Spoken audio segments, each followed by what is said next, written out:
Hello bachon, let's see this question and the question says at temperature above 35 degrees centigrade and the options are rate of respiration will decline earlier than that of photosynthesis. Option B, rate of photosynthesis will decline earlier than that of respiration. Option C, there is no fixed pattern and option D, both decline simultaneously. So पहले तो हम लोग इसका की concept देखेंगे. इसका की concept है factors affecting photosynthesis. So its key concept is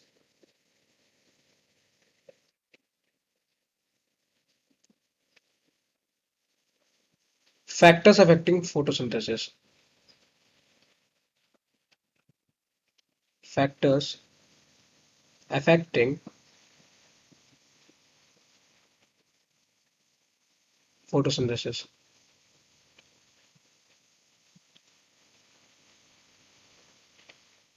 photosynthesis. अब पहले तो हम लोग बात करते हैं कि फोटोसिंथेसिस क्या होता है.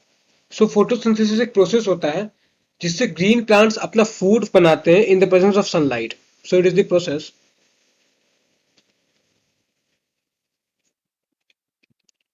It is the process by which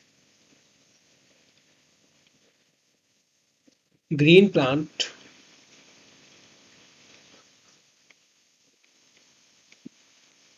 make their food make their food with carbon dioxide and water in the presence of sunlight. With carbon dioxide जिसे बोला जाता है CO2 and water. Carbon dioxide and water जिसे लिखा जाता है H2O in the presence of sunlight. In the presence of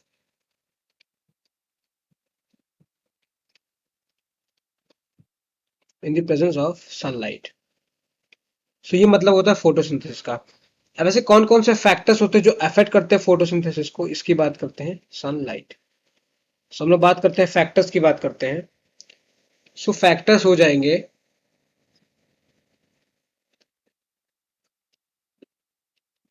factors हो जाएंगे इंटेंसिटी ऑफ लाइट.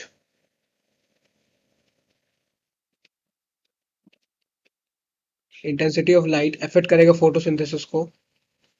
और कौन अफेक्ट करेगा फोटोसिंथेसिस को? सो पहला हो गया इंटेंसिटी ऑफ लाइट अफेक्ट करेगा फोटोसिंथेसिस को. कार्बन डाइऑक्साइड कंसेंट्रेशन अफेक्ट करेगा. कार्बन डाइऑक्साइड कंसेंट्रेशन अफेक्ट करेगा. Intensity of light, carbon dioxide concentration हो गया. टेम्परेचर अफेक्ट करेगा. टेम्परेचर अफेक्ट करेगा.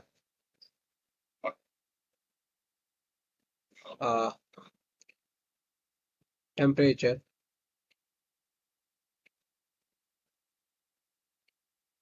और कौन से फैक्टर्स अफेक्ट करेंगे इसमें?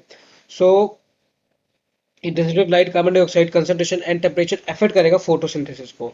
अब हम लोग बात करते हैं टेम्परेचर के बारे में. सो जो फोटोसिंथेसिस का रेट होता है वो ऑप्टिमम होता है between temperature 25 to 30 degree centigrade. So rate of photosynthesis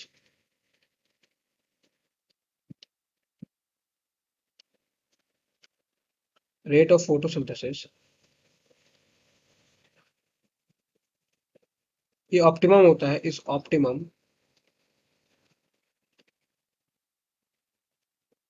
optimum between temperature between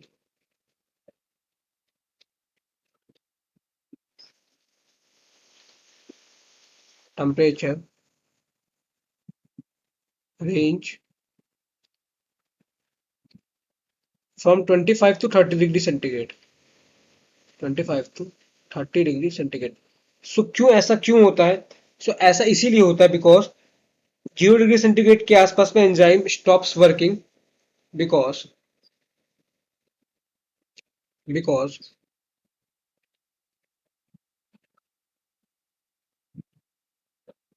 at around 0 degree centigrade,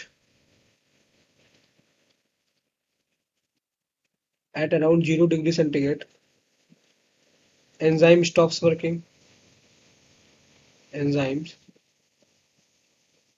stops working, और हाई टेम्परेचर पे एंजाइम डीनेचुरेट हो जाता है, and at high temperature, and at high temperature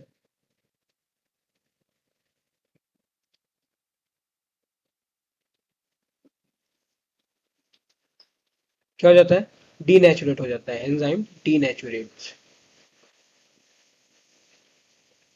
so इसके लिए optimum condition होती है 25 to 30 degree centigrade के आसपास। सो हमारे क्वेश्चन में बोल रहा है कि टेम्परेचर अब 35 डिग्री सेंटीग्रेड क्या होगा। सो अगर हम लोग टेम्परेचर को 35 डिग्री सेंटीग्रेड से बढ़ा देंगे, so if temperature is increase to, if temperature is increased to more than 35 degree centigrade, is increased to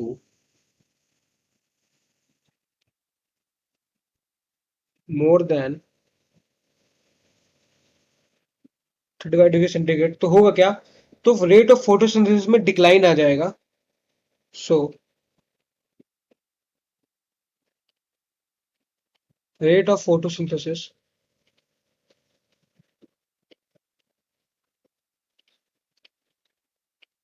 में क्या आ जाएगा, डिक्लाइन आ जाएगा। सो रेट ऑफ फोटोसिंथेसिस जो है डिक्लाइन कर जाएगी, rate of photosynthesis declines. So rate of photosynthesis decline क्यों करेगी, सो ये इसलिए डिक्लाइन करेगी क्योंकि जो है कार्बन फिक्सिंग एंजाइम का डीनेचुरेशन हो जाएगा, due to denaturation of naturation of carbon fixing enzyme, carbon fixing enzyme। So carbon fixing enzyme का डीनेचुरेशन हो जाएगा, इस वजह से रेट ऑफ फोटोसिंथेसिस डिक्रीज हो जाएगी, और उससे भी ज्यादा टेम्परेचर बढ़ाएंगे तो रेट ऑफ रेस्पिरेशन भी डिक्रीज कर जाएगा, एंड उससे भी ज्यादा टेम्परेचर अगर बढ़ेगा तो रेट ऑफ रेस्पिरेशन भी डिक्रीज होना चालू हो जाएगा, सिग्निफिकेंटली जो है रेट ऑफ रेस्पिरेशन भी डिक्रीज हो जाएगा, and at very high temperature, at very high temperature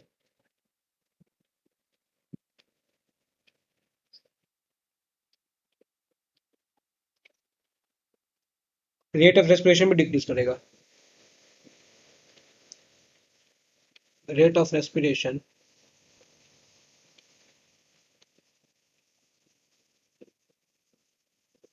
also decreases. So पहले फोटोसिंथेसिस के रेट में डिक्रीज आएगा, फिर रेट ऑफ रेस्पिरेशन में डिक्रीज आएगा, डिक्रीजेस। सो अपने क्वेश्चन पे आते हैं। हमारे क्वेश्चन में हमसे पूछा जा रहा है कि एट टेम्परेचर अब 30 डिग्री सेंटीग्रेड क्या होगा, rate of respiration will decline earlier than rate of photosynthesis, नहीं, पहले फोटोसिंथेसिस का रेट डिक्लाइन होगा। सो ऑप्शन बी में बोला rate of photosynthesis will decline earlier than rate of respiration, बिल्कुल सही बात है, there is no fixed pattern, नहीं है, गलत है, और बोथ डिक्लाइन साइमल्टेनियसली, ये भी गलत है। तो जो हमारा करेक्ट आंसर है वो जाएगा option B, that is rate of photosynthesis will decline earlier than that of respiration. I hope you understood well. Thank you and all the very best.